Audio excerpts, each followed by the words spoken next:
"She's just after your money." My in-laws sneered at our reception. Little did they know, as they lived in my penthouse and spent my inheritance, that their precious son was the real gold digger. At midnight, I showed them the truth. I never planned to expose Daniel at our wedding reception. But when his mother stood up, champagne glass in hand, and called me a gold digger in front of 200 guests, something inside me snapped. My name is Alexandra Pierce, and this is how I discovered my husband and his family had been plotting to steal my fortune all along. To the happy couple, Miranda Thompson, my new mother-in-law, smiled with artificial sweetness. And to Daniel, for being generous enough to share his fortune with someone who clearly knows a good investment when she sees one. The ballroom at the Four Seasons fell silent. I felt my best friend Olivia's hand squeeze my shoulder as the implications of Miranda's words sank in.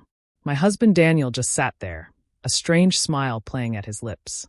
What they didn't know was that the $30 million fortune they thought belonged to Daniel was actually mine. Every penny of it. 6 months earlier. "Ms. Pierce, your grandfather's will is quite specific," Mr. Harrison, my family's longtime attorney, explained as I sat in his office. "The entire estate, including the investment portfolio, real estate holdings, and family businesses, passes directly to you. However," he paused, adjusting his glasses, "there's a condition." I leaned forward, curious. My grandfather, Theodore Pierce, had built his fortune from nothing, turning a small tech startup into a billion-dollar empire. When he passed away 3 months ago, I was devastated. He'd raised me after my parents died in a plane crash when I was 12, teaching me everything he knew about business and life. To inherit, you must be married by your 28th birthday. If not, the estate goes to charity. "What?" I stared at him. "That's less than a year away. Your grandfather believed in family above all else," Mr. Harrison explained gently. He wanted to ensure his legacy would be preserved through generations. I left his office in a daze. At 27, I had focused on my career, helping manage my grandfather's companies rather than pursuing relationships. Now I had to find someone to marry within 9 months, or lose everything my grandfather had built. That's when Daniel Thompson walked into my life. We met at a charity gala where I was representing the Pierce Foundation. He was charming, sophisticated, and seemed genuinely interested in my work. When he mentioned he ran his own investment firm, I was impressed by his knowledge of the market.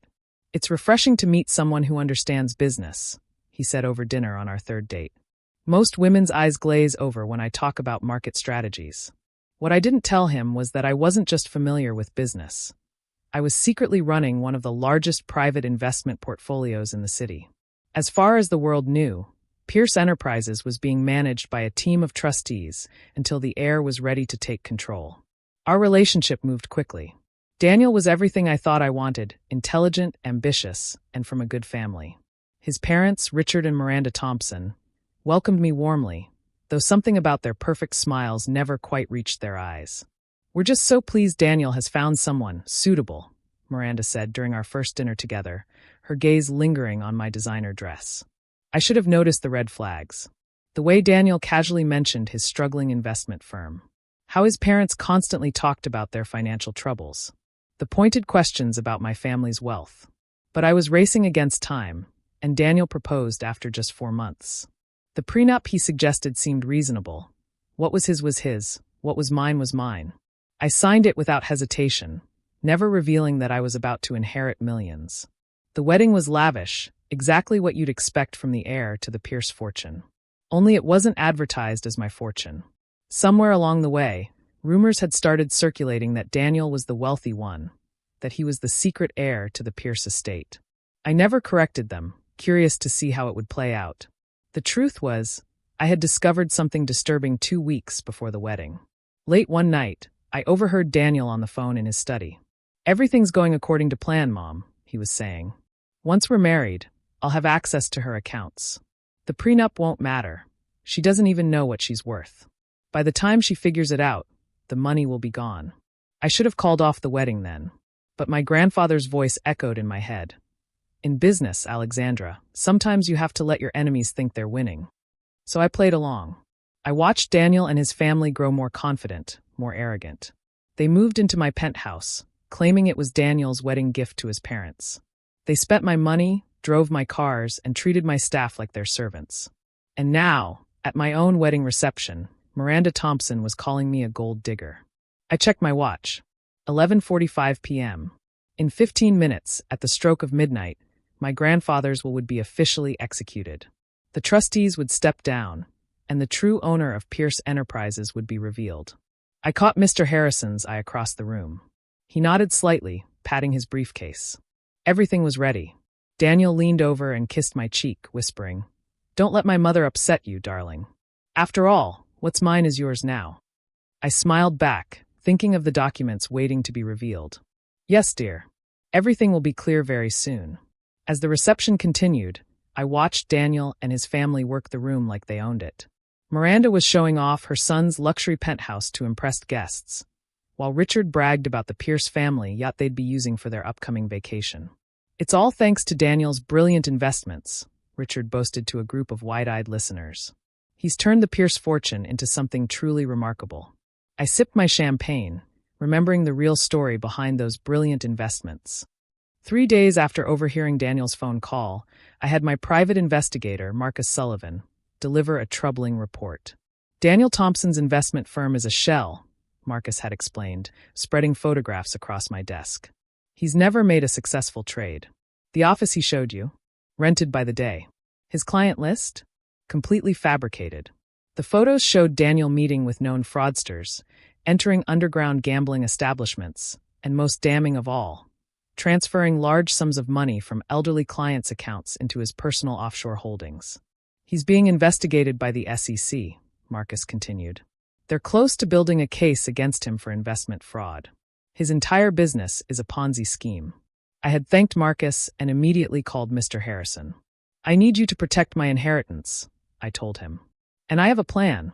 Now, watching Daniel charm our wedding guests, I thought about the trap I'd set. Over the past 2 weeks, I had carefully leaked information about various Pierce Enterprise holdings, letting Daniel think he was cleverly discovering my family's assets. "Darling," he had said just yesterday, "I've been thinking. Perhaps I should take a more active role in managing our portfolio. After all, with my expertise." I had smiled demurely. "Of course, dear. Whatever you think is best." The clock struck 11:50 p.m. 10 minutes until midnight. I noticed Daniel checking his phone repeatedly, growing increasingly agitated. I knew why. His offshore accounts had mysteriously frozen an hour ago. "Is everything all right?" I asked innocently. "Fine," he snapped, then quickly softened his tone. "Just some business matters." At 11:55 p.m., Mr. Harrison approached the stage where the band was playing. The music stopped, and he tapped the microphone. "Ladies and gentlemen, if I could have your attention, please. As the executor of Theodore Pierce's estate, I have an important announcement to make." Daniel's head snapped up. This wasn't part of his plan. Miranda and Richard hurried over to our table, their faces masks of concern. "What's going on?" Miranda hissed at Daniel. "This wasn't supposed to happen until next week." I stood up, smoothing my wedding dress. "Actually, Miranda, everything is happening exactly on schedule," Mr. Harrison continued. "As per Mr. Pierce's will, at midnight tonight, the full control and ownership of Pierce Enterprises and all associated holdings will pass to his sole heir." Daniel started to rise, a triumphant smile forming on his face. His granddaughter, Alexandra Pierce Thompson. The room erupted in confused murmurs. Daniel froze halfway out of his chair. "What?" Miranda shrieked. "There must be some mistake." "No mistake," I said calmly, walking to join Mr. Harrison on stage. "I am Theodore Pierce's granddaughter and sole heir. Daniel didn't marry into money, I did."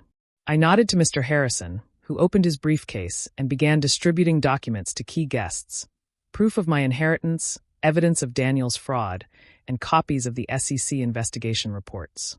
But the prenup," Daniel sputtered. "What's mine is mine." "Yes," I smiled. "What's yours is yours. All those fraudulent accounts? The stolen client money? The gambling debts? Those are definitely yours, along with the federal indictments that will be served." I checked my watch as it struck midnight. Right now. On cue, FBI agents emerged from among the wedding guests. I watched as realization dawned on Daniel's face. Half the people at our wedding were either federal agents or SEC investigators. "You set me up," he whispered. "No, Daniel. You set yourself up. I just made sure you'd face the consequences." As the agents approached, Miranda launched herself at me, screaming about deception and manipulation. Security quickly restrained her. "You're right about one thing, Miranda," I said loud enough for everyone to hear. "Someone at this wedding was after money they didn't earn. It just wasn't me." The next hour was chaos. Daniel, Richard, and 3 of their business associates were arrested for fraud, money laundering, and conspiracy. Miranda had to be escorted out by security, screaming threats and obscenities. As the dust settled, Olivia appeared at my side with a fresh glass of champagne. "That was quite a show," she said. "But why let them get all the way to the wedding? Why not stop them sooner?" I took the glass, watching as the remaining guests huddled in shocked groups, whispering and staring. My grandfather always said that character is revealed under pressure. I needed everyone to see exactly who they really were. And the prenup was written by my lawyers. It protected my assets completely. Daniel just never bothered to read the fine print. He was too busy planning how to steal what he thought would soon be his. The irony wasn't lost on anyone. The man who had planned to con his way into a fortune had been conned himself by nothing more than his own greed and assumptions. As the FBI led Daniel past me, he paused. "I did love you, you know," he said quietly. I met his eyes. "No, Daniel. You loved what you thought I could give you. There's a difference." The morning after my wedding made headlines across the city. Pierce heiress exposes fraud ring at own wedding. I sat in my grandfather's old office, my office now, reading the coverage while my PR team handled the media frenzy. "The phone hasn't stopped ringing," Jessica, my head of communications, reported. "Every news outlet wants an exclusive, and Daniel's victims are coming forward by the dozens." I nodded, thinking of the elderly investors who had trusted Daniel with their life savings. "Make sure they all have my lawyer's contact information.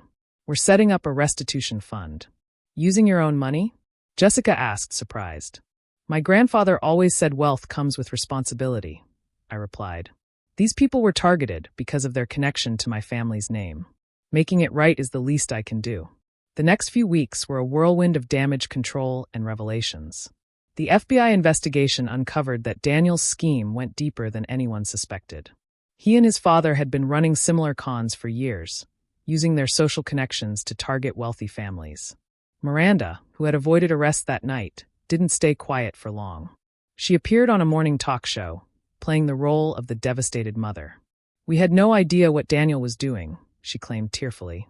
"Alexandra manipulated him, forced him into criminal behavior. She's the real villain here."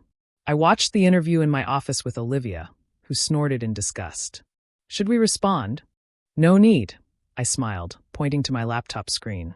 "The SEC just froze all her accounts." Turns out she was the mastermind behind most of their schemes. Miranda was arrested that afternoon while trying to board a private jet to a non-extradition country. The footage of her being led away in handcuffs, still wearing her designer outfit from the TV interview, went viral. But not everything was about revenge. There was a company to run, and I finally took my public role as CEO of Pierce Enterprises. The board, who had known my identity all along, was relieved to have the secrecy end. "Your grandfather would be proud," Mr. Harrison told me after my first board meeting. He knew the Thompsons were frauds from the beginning. I looked at him sharply. "What?" He smiled apologetically. "The marriage clause in his will?